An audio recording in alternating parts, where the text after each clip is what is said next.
Kali ini kita bahas drama Cina yang bergenre romantik dan komedi, yang berjudul Hello Again. Pada plot cerita, 100 hari sebelum ujian masuk universitas, Chang Kei dan Ji Hao yang kurang akur bertaruh di sekolah menengah. Jika mereka berdua diterima di universitas yang sama, Chang Kei akan membawakan tas ransel milik Ji Hao selama 1 tahun. Tanpa diduga, Kei harus melepaskan mimpinya untuk masuk ke universitas tersebut karena menghadapi masalah keluarga yang terlilit hutang pada rentenir.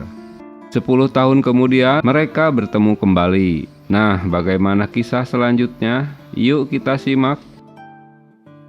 Film diawali diperlihatkan acara di sekolah menengah terhadap para siswa yang berprestasi dalam nilai ujian mereka. Tempat pertama diraih oleh Chang Kei. Sementara hubungan pertemanan antara Ji Hao dan Kei tak harmonis, mereka saling membuli satu sama lain. 100 hari menjelang ujian akhir sekolah, Kei diminta oleh gurunya untuk membantu mengajarkan teman-temannya di kelas. Sementara kelakuan Ji Hao membuat gaduh di depan kelasnya dan tak mau belajar. Hal ini tentu membuat Kei marah dan menegurnya. Pada puncaknya, perdebatan mereka berakhir dengan membuat kesepakatan jika mereka harus bertemu kembali di universitas yang sama. Jika Ji Hao bisa diterima di universitas tersebut, Kei berjanji akan membawakan tas miliknya selama 1 tahun. Sejak hari itu, Ji Hao mulai belajar keras agar bisa masuk ke universitas yang disepakati oleh mereka. Hari ujian akhir pun tiba. Kei mendapat peringkat pertama di sekolah. Singkat cerita, pengumuman ujian masuk universitas pun muncul di internet. Ji Hao hanya mendapat status sebagai calon siswa di daftar tunggu. Namun tak diduga esok harinya dia mendapat telepon dari kampus jika dirinya diterima di universitas tersebut. Saat mendaftar ulang, Ji Hao harus kecewa karena tak dapat menemukan Kei di kampus itu. Menurut petugas kampus, jika Kei telah mengundurkan diri untuk kuliah di universitas itu, sehingga dia menyerahkan tempatnya untuk mahasiswa yang berstatus di daftar tunggu, yaitu yang didapat oleh Ji Hao. 10 tahun kemudian, Ji Hao telah menjadi seorang wakil direktur di sebuah mall Huali. Sementara di pasar tradisional, Kei berjualan baju di toko milik ibunya. Dalam prestasi bekerja, Ji Hao berhasil membawa area food court, memberikan kontribusi pendapatan terbesar di mall tersebut, sehingga bisa menutupi departemen pakaian di mall itu yang selalu merugi. Dalam rapat direksi diputuskan jika Ji Hao harus menangani departemen pakaian wanita. Suatu hari di toko, Kei kedatangan mantan ibu kepala sekolahnya yang akan membetulkan bajunya. Keduanya terkaget saat mereka bertemu. Ibu kepala sekolah menanyakan mengapa Kei tak melanjutkan kuliahnya di universitas. Pertanyaan kepala sekolah itu membuat ibu Kei menjadi merasa bersalah. Kei yang masih membutuhkan uang tambahan mendapatkan tawaran dari Wen sahabatnya agar ikut dengannya sebagai waitress di sebuah acara di hotel malam itu. Di acara tersebut, rupanya Ji Hao bersama ibunya datang. Sang ibu sedang mencarikan seorang istri buat anaknya itu. Namun Ji Hao tak tertarik dengan rencana ibunya. Pada suatu kesempatan, Ji Hao mendengar suara Kei yang sedang menyapa seorang tamu VIP yang sedang komplain pada Wen. Tak sengaja, Kei melihat keberadaan Ji Hao yang sedang berbincang, namun dia tak memberanikan diri untuk bertemu dengannya. Dia jadi teringat masa di sekolah. Di Mall Huali, di mana Ji Hao bekerja, dia merasa yakin jika di bulan Desember penjualan baju wanita akan meningkat, bersamaan dengan adanya Natal dan Tahun Baru. Namun dia harus kecewa melihat mall yang begitu sepi, tak ada pengunjung yang datang. Sementara pada laporan penjualan, dia melihat ponsel dan makanan begitu meningkat pesat penjualannya. Tak sengaja ada 3 wanita yang sedang tertarik melihat siaran langsung pada ponsel mereka yang sedang membicarakan gaun cantiknya. Jihao yang mendengar hal itu menanyakan pada asistennya, yang ternyata toko itu berada di sebuah pasar tradisional. Karena penasaran, Jihao mengajak asistennya untuk mengikuti ketiga wanita tersebut. Sampai di depan toko, dia terkejut melihat begitu banyak pembeli yang sedang melihat-lihat gaun itu. Keterkejutannya berlanjut saat melihat Kei yang sedang berbicara di depan pelanggan mereka. Jihao teringat masa di sekolah. Dia tak bisa menahan emosinya dan langsung mendamprat Kei yang dianggap telah merebut pelanggannya dari mall. Selain itu, dia menyinggung taruhan di masa sekolah tempo hari. Malam harinya, Jihao kembali ke toko Kei, namun toko sudah tutup, tetapi tetangganya memberitahukan di mana Kei tinggal. Pada bagian lain, Kei sedang berbincang dengan Wen Wen. Saat itulah Jihao datang ke tempat itu. Dia menguping pembicaraan mereka. Kei mengungkapkan jika mereka memang pernah saling bertaruh di masa sekolah. Namun dia melarikan diri untuk tak kuliah di kampus tersebut karena dia harus menolong keluarganya yang saat itu terjerat hutang dengan rentenir. Sehingga aset keluarganya diambil paksa oleh mereka. Bahkan hingga 10 tahun sisa hutang itu pun masih cukup besar. Esok harinya Jihao mendatangi toko Kei kembali. Walau Kei tak memperdulikannya, namun Jihao tetap memaksanya untuk berbicara. Bahkan ketika Kei pergi dengan mobilnya, Jihao sampai meloncat untuk menaiki mobil tersebut. Rupanya Kei harus mengambil sisa pakaian miliknya di sebuah grosir. Aktivitas itu diperhatikan oleh Jihao. Sesampainya di pasar, Kei bertemu dengan teman lelakinya bernama Gang. Dia terkaget melihat tokonya berantakan karena dirusak oleh kaki tangan rentenir itu. Maka mereka pun berkelahi melawan para preman tersebut. Sampai suatu ketika bos preman bernama Huye itu dapat menyandera Kei dan memaksanya harus membayar sisa hutangnya. Dalam keributan itu, kedatangan Jihao yang akan membantunya malah mendapat pukulan yang nyasar pada dirinya. Jihao yang melihat penderitaan Kei bersedia untuk membayar hutangnya dengan syarat Kei harus bekerja di Mall Huai sampai melunasi hutangnya tersebut. Sementara ibunya masih menjodoh-jodohkan Jihao dengan anak pengusaha temannya. Di rumah, Kei merasa ragu untuk bekerja di mall itu karena dia tak pernah bekerja di perusahaan besar dengan banyak peraturan. Namun, Gang memberikan semangat jika Kei dapat melakukannya. Esok harinya, Kei datang ke mall tersebut. Dia bertemu dengan manajer toko dan memberikan arahan padanya. Tak lama kemudian, Jihao muncul ke tempat itu. Semua karyawan memberikan hormat padanya kecuali Kei. Manajer toko memberitahukannya apa yang harus dikerjakannya. Para pegawai terkaget melihat Jihao mengancingkan baju Kei yang terbuka. Melihat perlakuan khusus wakil direktur itu membuat para pegawai lainnya mulai mencibirnya. Kei yang gagal meyakinkan calon pembeli untuk membeli bajunya mendapat teguran dari manajer toko karena dia terlalu aktif melayani calon pembeli itu. Kedatangan Gang yang menemui Kei dan memperlakukan sebagai adiknya membuat Jihao terkejut. Di ruang kerja Jihao, Kei meminta bonus jika dapat menjual baju sebesar 10 juta dalam 1 bulan. Maka hutangnya akan lunas dalam 3 tahun. Namun Jihao tak yakin jika Kei dapat mencapai target tersebut. Siang itu Kei melakukan streaming untuk berjualan di mall tersebut. Namun, aktivitas ini membuat teman-teman kerjanya terkaget. Tetapi wakil presiden lainnya bernama Gigi malah mengaguminya. Kedatangan manajer toko pun menegurnya. Kei tak ambil peduli, dia bahkan memperkenalkan manajer toko itu pada streamingnya.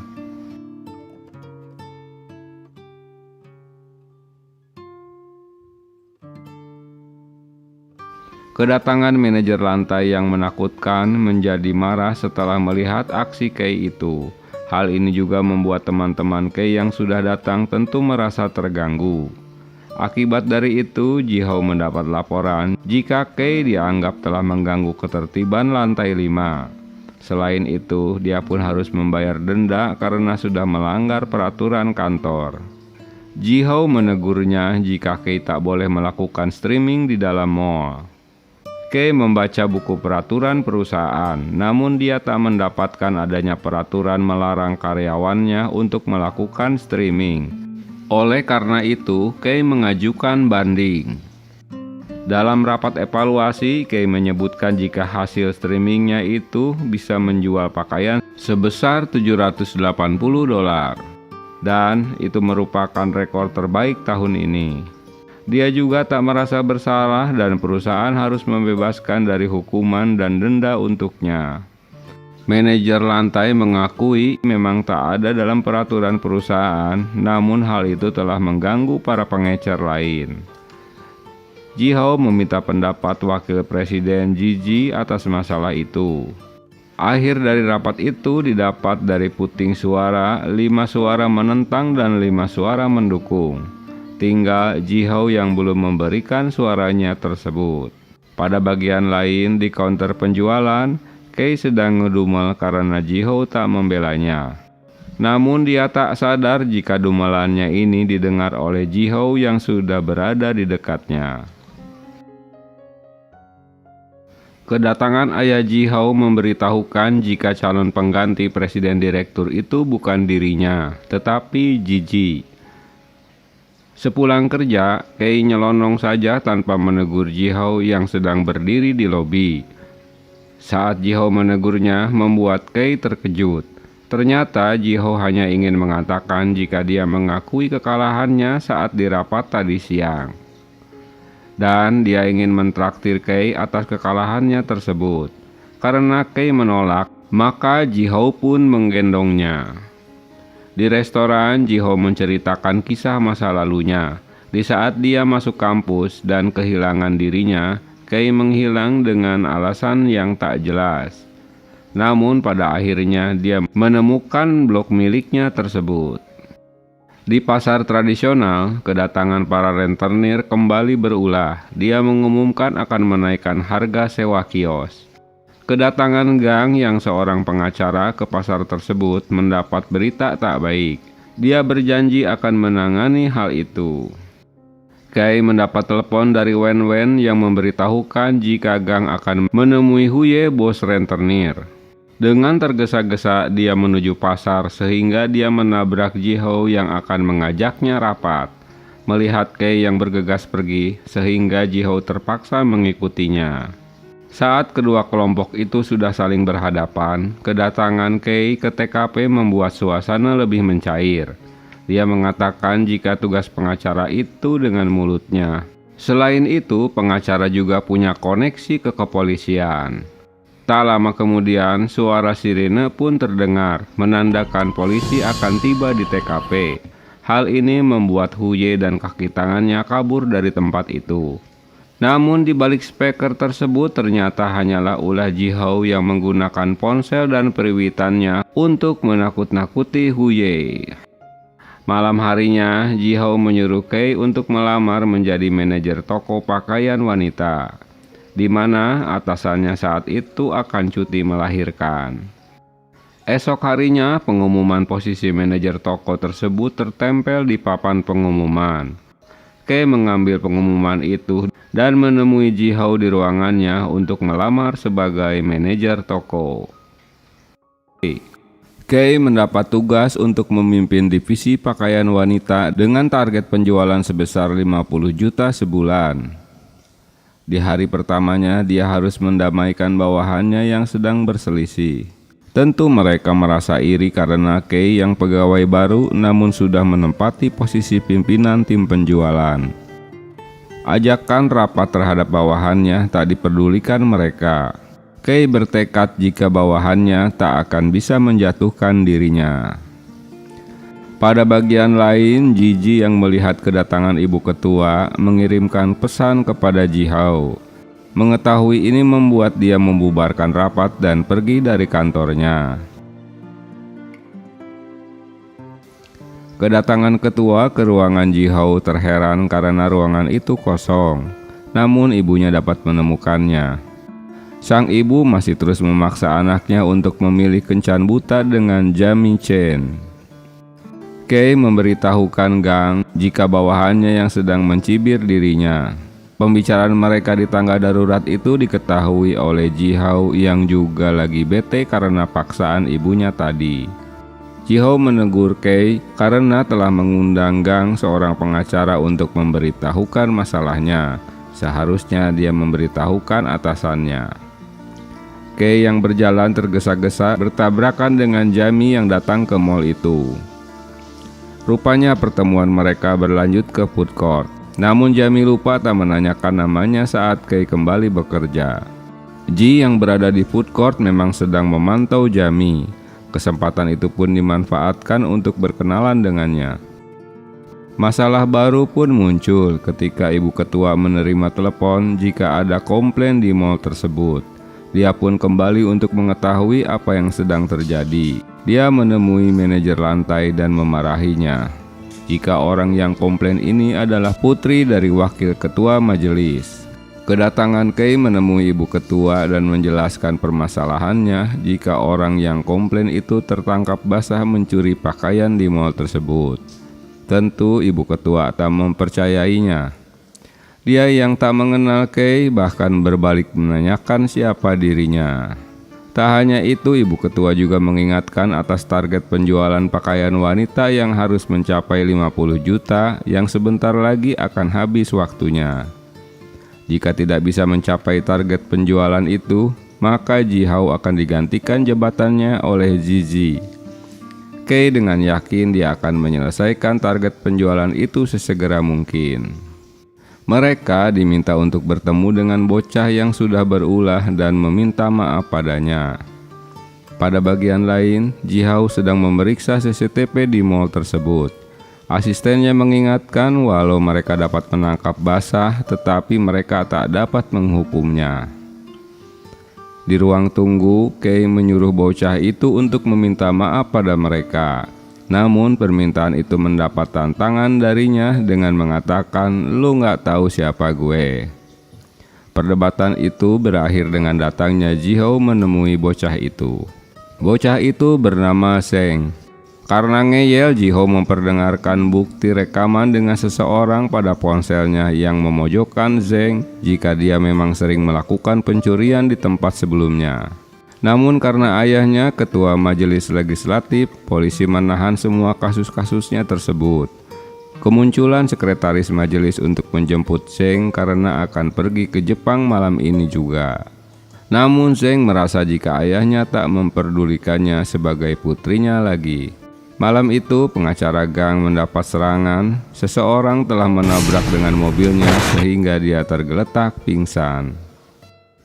Pada bagian lain, Jihao mengungkapkan cintanya pada Kei namun tak mendapat jawaban. Sementara Huye memarahi kaki tangannya karena menggunakan mobilnya untuk bertemu dengan pengacara Gang. Kini polisi sudah mengetahui identitasnya.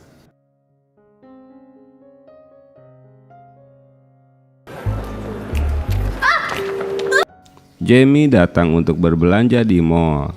Kei menemani untuk memperlihatkan baju-baju model terbaru yang cocok dengannya. Setelah itu Jihao menemuinya dan meminta maaf atas janji yang tak bisa ditepati untuk bertemu dengannya sesuai permintaan ibunya. Untuk mengelabui tolakannya itu, Jihao berpura-pura jika dia adalah seorang gay. Dengan dibantu oleh Gigi, mereka berdua berakting layaknya pasangan kekasih. Namun sandiwara mereka diketahui oleh Jamie. Dia tak perlu khawatir akan hal itu, karena dirinya juga seorang lesbi. Mendengar itu, Jihao dan Gigi yang malah terkaget. Esok harinya, Kei membaca postingan jika pengacara Gang sedang ditawan di suatu tempat dengan wajah babak belur. Tak buang waktu, Kei dan Jihao mendatangi tempat itu. Kedatangan mereka saat Gang sedang diancam untuk dijatuhkan dari bangunan tersebut. Untuk mengalahkan Huye, Jihao menyuruh asistennya untuk menerbangkan drone guna merekam aktivitas Huye. Hal ini membuat Huye dan kaki tangannya kabur dari tempat tersebut. Pada scene lain, Kei melihat postingan kemesraan Jihao dengan Jamie. Kesempatan itu dipergunakan oleh Kei agar Jamie yang seorang artis terkenal menggunakan pakaian dan lipstik dari mall sebagai endorse untuknya. Rupanya rencana Kei berhasil. Mall itu ramai pengunjung selama 2 minggu dan hasil penjualannya meningkat pesat. Setelah itu, mall pun kembali sepi pengunjung. Kali ini Kei memiliki rencana lain, yaitu ingin mendapatkan ciuman dari Jihao sebagai ciuman prestasi.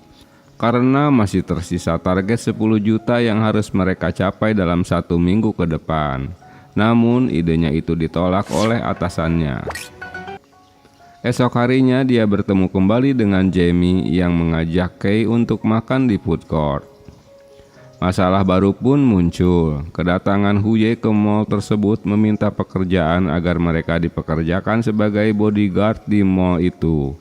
Kedatangan bibi Jihao memarahinya. Dia mengeluh setelah target penjualan yang belum tercapai, kini masalah geng yang masuk ke mall itu. Namun kedatangan ibu ketua membela anaknya tersebut. Dengan alasan Jihao dipaksa untuk mengambil alih penjualan divisi pakaian wanita, tetapi bibinya tetap ingin agar Jihao mengundurkan diri dari jabatannya itu. Keberadaan kaki tangan Huye di mall tersebut membuat resah para pelanggan yang akan berbelanja. Selain itu, rumor di medsos menyebutkan jika Mall Huali bekerja sama dengan gangster. Jihao mengumpulkan jajarannya untuk menyelesaikan masalah geng itu. Namun bagi Kei, sisa target penjualan adalah yang utama harus terpenuhi. Lagi-lagi Kei menanyakan kembali rencananya untuk memberikan ciuman kejuaraan dari Jihao untuk pemenangnya jika target penjualan terpenuhi. Tentu hal ini membuat timnya menjadi senang. Selain itu, mereka harus memakai pakaian putri salju dan pangeran dalam bekerja. Di hari terakhir, Jihao dan semua timnya tidur di kantor untuk menentukan apakah penjualan mereka mencapai target atau tidak. Pagi harinya, mereka didatangi kembali oleh Huye dan kaki tangannya. Namun kali ini kedatangan mereka mendapat perlawanan dari Jihao dan timnya. Saat yang bersamaan, kedatangan Presiden Direktur Mall Huali datang ke tempat itu dengan dibarengi oleh tim pengamanan dan wartawan yang menyertainya. Tentu hal ini membuat para gangster kabur dari tempat tersebut. Malam harinya, Jihao dan timnya memantau hasil penjualan mereka, dan ternyata mereka mendapatkan laporan jika penjualan pakaian wanita mall tersebut telah mencapai 52 juta. Tentu hasil ini membuat Kei dan timnya menjadi bergembira. Namun ciuman kejuaraan itu dimenangkan oleh Kei, dan malam itu pun momen yang ditunggu pun tiba, di mana Kei mendapat ciuman kejuaraannya.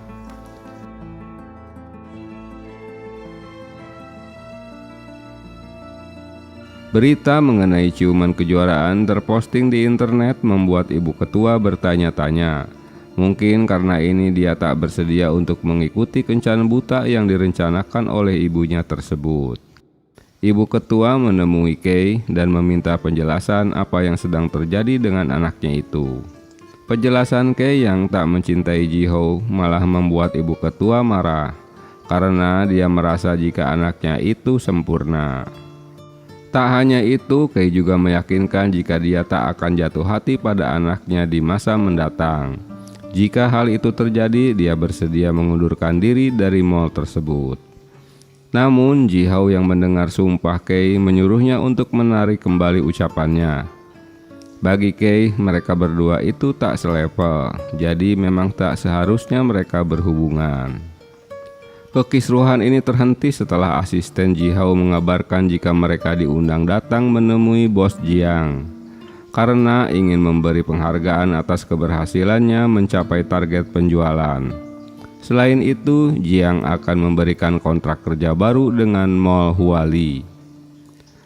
Ibu ketua berpesan jika Jamie harus ikut dengan Ji-hao saat menemui Jiang. Kedatangan Jamie bersama Ji-hao membuat Kei terkejut. Presiden Jiang tak menyadari jika mereka akan bisa mencapai target penjualan yang begitu tinggi, yaitu 50 juta. Apalagi setelah mendengar nama Kei yang dikenalkan sebelumnya oleh pengacara Gang. Atas keberhasilannya, Jiang mengajak Kei untuk bekerja di perusahaannya. Namun permintaannya ini ditolak oleh Ji-hao karena dia akan mengangkat Kei sebagai sekretaris pribadinya. Mendengar itu membuat Kei malah terheran-heran. Pada bagian lain, Wen-wen memberitahukan pengacara Gang bahwa Yue datang kembali ke pasar tradisional untuk memberitahukan kenaikan harga sewa toko. Mendapat kabar itu, Gang langsung pergi menemui Huye alias Tiger di kantornya. Kini Huye pemilik pasar tradisional tersebut. Namun kedatangannya tak disambut dengan ramah. Dia malah dipukuli oleh kaki tangan Huye. Kedatangan Wen-wen ke kantor itu tak luput dari penganiayaan padanya. Malam itu, Huye dikejar-kejar oleh preman suruhan Ah Chai, mantan ketua umum pasar tersebut yang akan membunuhnya. Dia berlari dan mengumpet di antara parkiran mobil. Namun, aksinya terlihat oleh Ibu Kei dan temannya. Karena berada di dekat mobil itu, mereka menunjukkan ke arah tempat yang salah di saat mereka ditanya oleh preman tersebut. Atas bantuannya ini membuat Huye selamat dari kejaran para preman. Lalu mereka membawa Huye ke rumah dan mendapat perawatan atas luka-luka di wajahnya. Tak hanya itu, mereka mengajaknya untuk makan malam bersama. Ketulusan mereka untuk membantunya membuat dirinya tersentuh. Kedatangan geng ke tempat itu terjadi salah paham. Dia mengira jika Huye datang untuk mengancam mereka. Namun Ibu Kei menjelaskan jika mereka memang mengajaknya ke rumah guna menyelamatkannya karena kejaran preman lain. Pada scene lain, Ji-hao menyatakan kembali cintanya pada Kei, yang lagi-lagi Kei menolaknya. Huye curhat kepada Gang tentang dirinya. Rupanya keadaan mereka berdua tak beda jauh dengan Gang yang tak memiliki kehangatan keluarga. Sampai akhirnya Gang bertemu dengan Kei dan ibunya. Kini mereka adalah orang-orang penting dalam hidupnya. Sementara Huye akan membatalkan kenaikan sewa toko di pasarnya asalkan Gang membantu menghadapi Ah Chai, mantan ketua umum pasar tersebut. Ibu Kei sangat senang setelah mendengar berita jika Huye membatalkan uang sewa tokonya. Kei merasa tingkah laku Ji-hao aneh. Dia tiba-tiba menyatakan cintanya kembali padanya. Sementara di kamarnya, Ji-hao merasa kesal atas penolakan cinta yang kedua kalinya terhadap Kei. Aksi kekesalannya itu rupanya dilihat oleh Kei yang menemuinya kembali di kamarnya. Karena malu, akhirnya Ji-hao berpura-pura sakit dan ingin Kei berada di sampingnya. Siang itu, Kei mendapatkan meja kerja barunya sebagai sekretaris Ji-hao. Namun dia menolaknya, dia tetap ingin berada di bagian penjualan pakaian. Mendengar semangatnya itu, Ji-hao memberikan target penjualan selama 3 bulan ke depan. Jika Kei berhasil mencapainya, dia akan menambah komisi untuknya. Kei memberikan semangat pada timnya jika mereka harus berhasil melakukan pekerjaannya ini agar tak direndahkan oleh bosnya itu. Kedatangan ibu ketua membuat Ji-hao terkaget. Ketua langsung mendamprat Kei dan tak terima dia kini menjabat sebagai manajer tokonya, apalagi dia tak pernah kuliah. Ji-hao menjelaskan jika Kei adalah murid yang selalu mendapat juara pertama di sekolahnya itu. Dia juga diterima masuk kampus dengan nilai tertinggi. Walau akhirnya dia membatalkan untuk tak kuliah. Akhirnya ibu ketua bisa menerima Kei sebagai manajer penjualan di mall itu. Beberapa bulan kemudian, Kei menyerahkan laporan penjualan pada Ji-hao.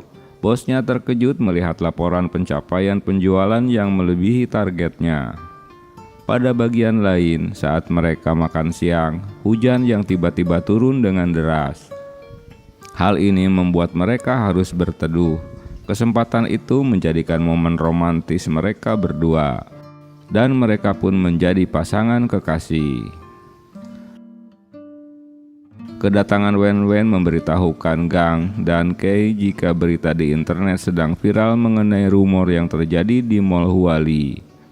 Diberitakan jika para pegawai mall itu telah dilecehkan dan memaksa para pegawai yang sakit untuk tetap bekerja. Kini para reporter menunggu penjelasan dari pihak manajemen mall. Menurut Wen, kini Mall Huali tak hanya mendapat berita buruk, namun masyarakat akan memboikot untuk tak berbelanja di mall itu. Di ruangannya, Jihao sedang menginterogasi ketiga pegawainya itu. Mereka adalah bawahan Kei. Dalam penjelasannya, mereka sebenarnya hanya iseng-iseng saja berpura-pura sakit dan memfotonya. Namun foto tersebut diposting di medsos. Mereka bertiga tak menyadari dampak yang akan terjadi pada mall itu. Jihao menjelaskan, kini bahkan dewan direksi memintanya untuk memecat mereka bertiga. Kedatangan Kei ke ruangan bosnya dan membela timnya mendapat teguran dari bosnya. Apalagi kedatangan pengacara Gang yang langsung ikut nimbrung jika hal itu adalah sebuah pelanggaran undang-undang perburuhan. Hal ini menambah kekesalan Jihao terhadap mereka berdua. Mendengar kemarahan bosnya, lalu ketiga karyawan itu meminta Gang untuk membantu mereka sebagai pengacaranya. Atas permintaan itu, keberadaan pengacara Gang memiliki dasar hukum.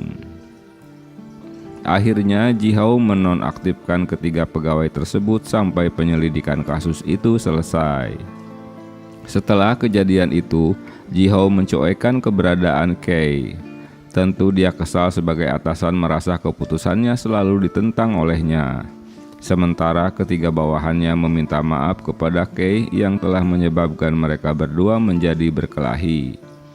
Sadar akan kesalahannya, Kei mengajak Gang untuk menemui Jihao dan meminta maaf padanya. Pengacara Gang memberikan undangan untuk acara amal yang akan diselenggarakannya. Acara ini juga akan dihadiri oleh Jihao. Dia menyarankan Kei harus menyatakan keinginannya itu kepada Jihao di acara tersebut. Namun Kei merasa ragu karena acara tersebut akan dihadiri oleh orang-orang kalangan atas. Saat acara amal akan berlangsung, Jihao melihat kedatangan Kei bersama Wakil Presiden Zizi yang tentu membuat dirinya bertanya-tanya. Sayangnya Kei tak memperhatikan jalannya sehingga sepatunya membuat dia terjatuh di depan Jihao. Esok harinya Kei terkejut melihat kedekatan Gang dengan Jamie. Sementara di pasar tradisional, Huye yang bertemu dengan ibu Kei dan temannya merasa senang. Namun seseorang tiba-tiba menyalip dan menampar temannya ibu Kei tersebut. Tentu membuat Huye marah pada pria itu. Pada bagian lain, seorang ayah sedang memukuli anaknya di mall. Wen berusaha menghentikan tindakan sang ayah ini. Karena tak terima, maka terjadilah adu mulut. Tak hanya itu, ayah anak ini berbuat kasar dengan mendorong Kei yang menyebabkan dia terpental. Jihao yang berusaha menolongnya malah menjadi korban tindakan tersebut. Kepalanya terjedot tembok dan membuatnya pingsan sesaat. Dengan kesal, Jihao memberitahukan jika mereka memiliki rekaman CCTV yang berada di tempat tersebut dan akan melamporkannya ke kantor polisi. Rupanya hal ini menyebabkan istrinya ketakutan dan mengajak suaminya pergi. Setelah masalah itu selesai, tiba-tiba Jihao pingsan kembali, sehingga asisten dan Kei mengantarkan pulang ke rumahnya. Karena Jihao hanya sendirian di rumah, sehingga Kei menemaninya malam itu. Esok harinya, hubungan mereka pun menjadi begitu dekat, sehingga mereka melewatinya dengan masa-masa romantis. Kedatangan orang tua Jihao tentu di luar dugaan mereka. Ibu ketua menemukan barang-barang milik Kei. Namun saat akan masuk ke kamar anaknya itu, dia merasa ragu karena anaknya sedang bercengkrama di dalam. Kedatangan ayah Jihao melihat tingkah istrinya yang menguping di pintu membuatnya bertanya-tanya. Sementara di dalam kamar, Ji-hao sedang memilih-milih baju yang akan dipakainya. Kei bermaksud untuk meminjam sesuatu, namun saat melihat Ji-hao yang tak memakai baju membuatnya berteriak. Tentu teriakan ini mengagetkan kedua orang tuanya yang berada di balik pintu kamar itu, sehingga mereka masuk ke dalam kamar. Namun yang terjadi malah mereka sama-sama saling terkejut karena Kei yang hanya mengenakan handuk saja. Di ruang makan, ibu ketua mengingatkan jika Kei telah berjanji tak akan memiliki hubungan khusus dengan Ji-hao.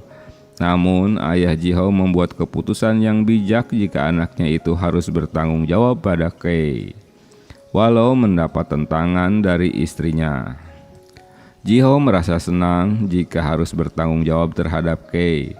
Namun sebaliknya Kei tak perlu Ji-hao untuk merasa bersalah dan bertanggung jawab padanya. Alasannya klasik jika Ji-hao memang telah menyukai Kei sejak mereka masih duduk di sekolah menengah. Di mall, asisten Ji-hao memberitahukan jika dia mendapat pesan dari pengacara Kian bahwa ada wartawan yang sedang mencarinya mengenai kasus pelecehan yang terjadi pada Wen-wen. Ternyata wartawan itu teman Kei di sekolah. Pembicaraan itu didengar oleh manajer lantai. Kei tak ingin ikut campur atas masalah tersebut karena dia tak mengetahuinya dan menyuruh reporter itu untuk berhenti melakukan pencarian berita di mall tersebut. Malam harinya, Kei menemui Ji-hao untuk menyampaikan rumor tentang dirinya. Jika posisi dia di kantor ini terlalu tinggi, hanya didapatkan karena kedekatannya dengan Ji-hao.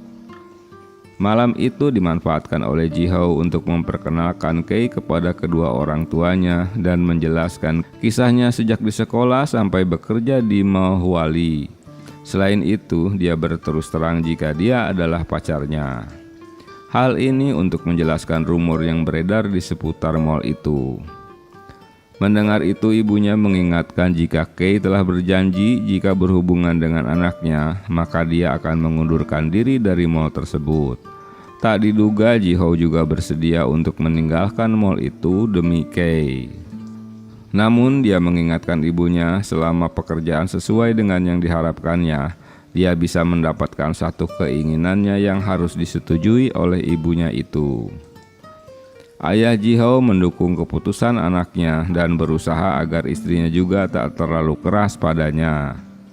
Esok harinya di mall, ibu ketua menemui dan memarahi Kei kembali.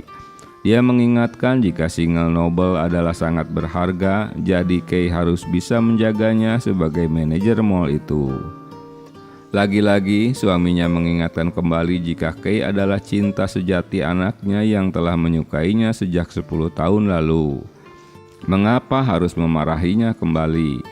Namun menurut ibunya, Kei adalah tipe orang yang akan bisa berubah menjadi baik setelah dia dimarahi. Di rumah, ayahnya memberitahukan jika Ji-hao telah berhasil meyakinkan ibunya itu. Esok harinya, kedatangan Paman Lee dan bibinya sebagai salah satu pendiri mall itu memberitahukan jika sebanyak 18 orang level manajer akan mengundurkan diri atas kinerja Ji-hao yang dianggap tak baik. Bibinya ini sejak awal memang ingin mengganti Ji-hao dengan Ji-ji. Namun kinerja Ji-hao selalu bisa mencapai target penjualan. Kedatangan ibu ketua tentu membela anaknya jika bibi mereka ini memang sengaja mengatur semuanya ini agar Ji-hao lengser dari jabatannya. Setelah kepergian bibinya, ibunya memberi semangat kepada Ji-hao untuk terus semangat bekerja. Beberapa hari kemudian, keduanya membaca buku-buku tentang manajerial perusahaan agar bisa lebih menguasainya kembali. Kei kali ini menemui ibu ketua untuk meminta otorisasi penuh atas pekerjaannya sebagai manajer, agar bisa lebih mudah menyelesaikan masalah yang muncul. Selain itu, Kei meminta izin untuk membuat produk di bawah premium alias kategori 2 agar harganya bisa turun namun kualitasnya tetap baik.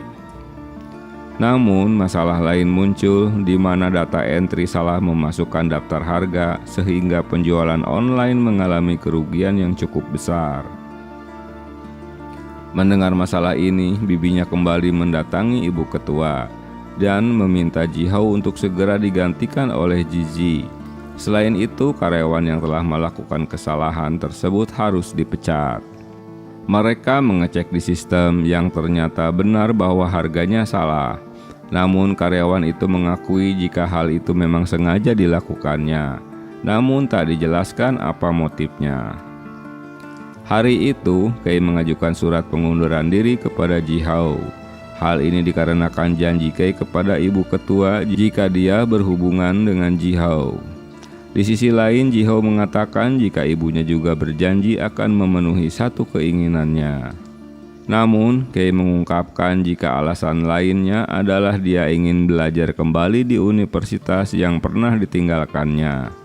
Hal ini untuk meningkatkan kepercayaan dirinya. Kini waktunya untuk menebus penyesalan di masa lalu.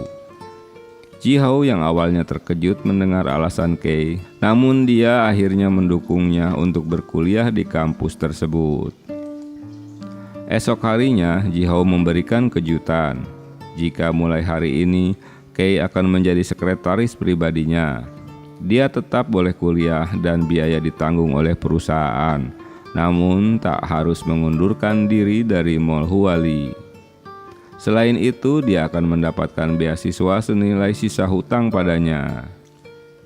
Siang itu, Kei mendaftar di kampus. Rupanya ada profesor idaman yang tampan menjadi idola para mahasiswa di kampus tersebut. Dia bernama Profesor Jiang. Kei adalah salah satu yang mengidolakannya. Jiang bagaikan dewa bisnis yang paling dikaguminya. Mengetahui adanya Profesor Jiang, Jihao selalu mengikutinya untuk menemani Kei di kampus. Bahkan kehadirannya mulai dipertanyakan oleh teman-temannya itu.